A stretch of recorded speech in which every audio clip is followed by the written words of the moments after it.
Welcome to the Anita Chat Podcast. I'm your host and coach, Anita Rombo. This is the podcast for growth-oriented, high-vibe, and big-hearted people who are ready to show up and glow up to be the best versions of themselves. If you are ready to embrace your most authentic, aligned, and abundant life, one that feels great on the inside and out, then you, my friend, are in good company. Grab your favorite bevy, settle in. We've got lots to chat about. Hello and welcome to another episode of Anita Chat. Friends, I am so excited to be with you here today. Before I get started, though, I want to share with you a little confession about me. I think you probably know this if you've been tuning in for a bit. But that is, I love myself office supplies and stationery. Like, I go crazy over that. And so new journals, new pens, Post-it notes in particular, they are my love language. I just can't get enough of them. At any given moment in time, it kind of drives my husband nuts because there's lots of Post-it notes all over my office, in particular my computer monitor. And oddly, the way I'm saying this to you, at this point in time, there's only one. There's only one Post-it that is occupying all of the real estate on my computer monitor at this given time. That has never, ever really happened. And the reason why this one Post-it note, why I'm sharing this with you really, is because that Post-it note is there because it is such a powerful reminder. It's something that I use to check in with myself often. It's something that I sometimes use with my coaching clients if the opportunity is appropriate to apply it there.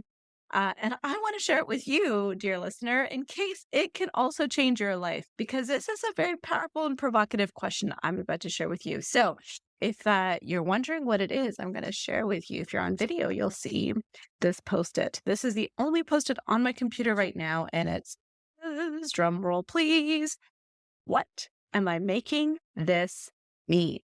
I'm just going to return it back to its home. Okay, so essentially, why is this a powerful question, you ask? Well, I mean, I'm sure all of us can relate to the fact that sometimes we feel discouraged. Sometimes we feel like our thoughts spiral. We go from one thing to like a whole different amplified conclusion. Sometimes we can find ourselves in the rabbit hole of our thoughts.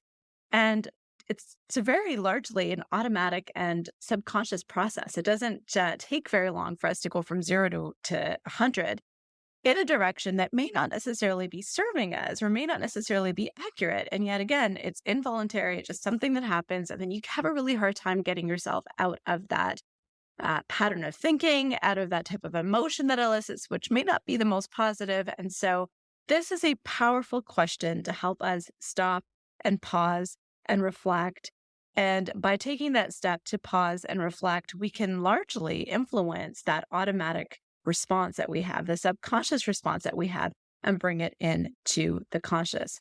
So what this means essentially for us is, as you know, I'm gonna wear my psychology hat for a minute and talk mindset, which you know is something I love as well.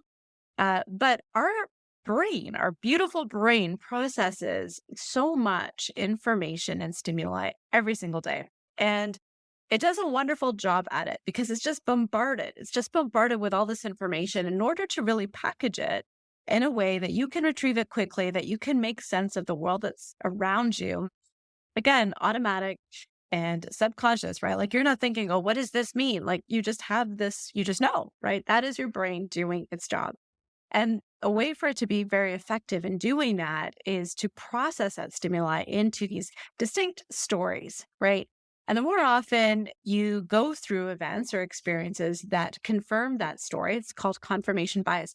Those stories really get cemented within us. And again, they're unconscious. We don't even know we're doing it. It's automatic. It takes seconds for us to kind of get from here to there. And those stories that we have, that's our own unique filter. That's our own unique interpretation of events that the brain has given us, has gifted us so that we can make sense of our environment. And the unique interpretation of that event, our unique filter, that is our mindset, essentially. And that impacts so many different things, right? From our feelings and our emotions, our beliefs. Okay. So this explains the phenomenon of, say, you and I going to watch the same movie together. And I love it, love it, love it, love it. And you hate it. It was like the colossal waste of your time. And you're like, I wish I could get my life back. what's going on? We both have experienced the same event, right? But our interpretation of that event is so different. And that is because we have our own unique filters. So the event is the event, but the meaning that we attribute to the experience is because we have our own filters. So when you stop and say to yourself, what am I making this mean? It gives you an opportunity to change that filter, to really contemplate that filter. If we change our filter, how we interpret things, then our experience can change. That also can change our emotions. It can change our beliefs. It can change our actions. So much can happen when you give yourself that opportunity to reflect by asking yourself this one powerful question. We have this power to reframe the way that we are interpreting a situation.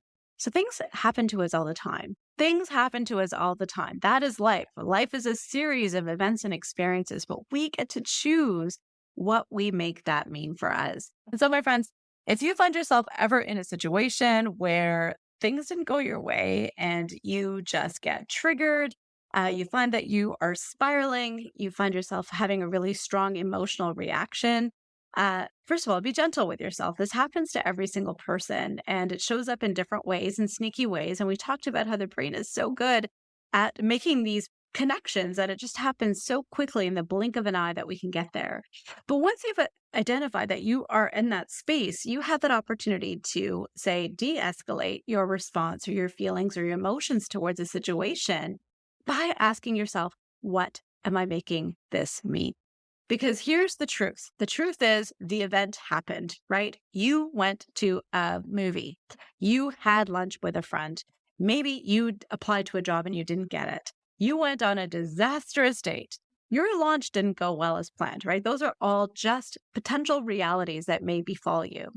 But are you making it mean something more than it is? What filter are you putting on yourself? Are you saying, I'm not good enough to get this type of job? Who was I to think that I could get this job? I will never find the partner of my dreams. Maybe I'm meant to be single. I should just throw in the towel in my business and get myself a 9-to-5. Are we going to that? Or are you going to reframe things to say, hey, that job that I really wanted, I am bummed that I didn't get it, but I'm going to use this opportunity to get feedback to see how I could improve. And I can't wait to do this next time. Hey, that date didn't go quite as planned. Although that person looked good on paper, I'm really looking for somebody that has X, Y, Z. And so I know a little bit more about what I'm looking for. Or this one launch does not define my business. Sure, it didn't go as planned, but I'm going to reflect on my lessons learned and apply them for the next launch and see how things change. So my friends, before we sign off, I have 2 little favors. One, if you can relate to ever spiraling out of control or jumping to conclusions or making something mean a little bit more than it should, can you take this opportunity to apply this question to your day-to-day? And if you feel so inclined, I would absolutely love to hear what that scenario was, how applying this question changed your perspective or the situation. So please email me at info@anitarambo.com or join me on Instagram at Anita Rambo. Get into my DMs and let me know. There just might be a little surprise in there for you.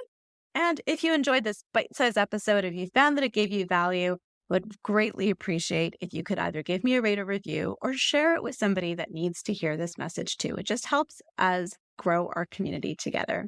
On that note, my friends, I love you so much. Thank you for tuning in and bye for now.